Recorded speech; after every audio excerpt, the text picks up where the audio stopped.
yonent yàlla Muhammad sallallahu alayhi wa sallam daf ñoo jàngal benn ñaan bu gàtt boo xamante ni ñaan bi protection la ñeel képp ku bëgg a génn këram surtout jamono bii ñu nekk ak li nit ñi di ragal yàlla na yàlla musal mbooleem nit ku mu munti doon.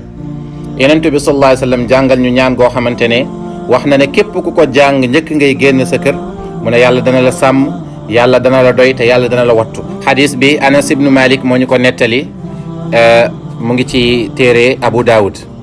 yonent bi sallallahu alayhi wa sallam dafa ne képp koo xamante ne yaa ngi génn sa kër nga wax baat yi bismillah tawakkaltu ala allah wala hawla wala quwwata illa billah.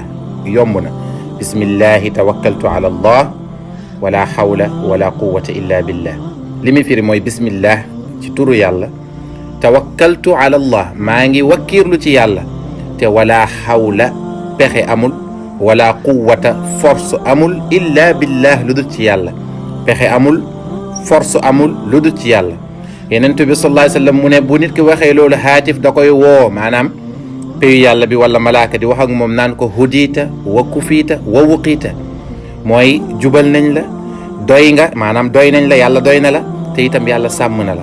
yonent bi di nettali mu ne cheytaan dafay sëggal boppam ndax yaakaar bu tas beneen cheytaan ne ko lan nga mën ci koo xamante ne jubal nañ ko doy nañ ko te itam wattu nañ ko. kon baat yi nit ku nekk na ko sàmm mokkal ko trésor la ci trésor yi nga xam ne yonent bi sallallahu alayhi wa sallam bàyyee nañu ko.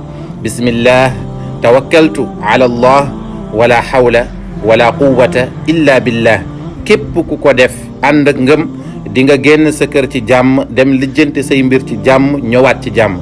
yàlla na yàlla indi stabilité ci suñu réew may ñu kóolute bi jaahi rasulillahi sallallahu alayhi wa sallam.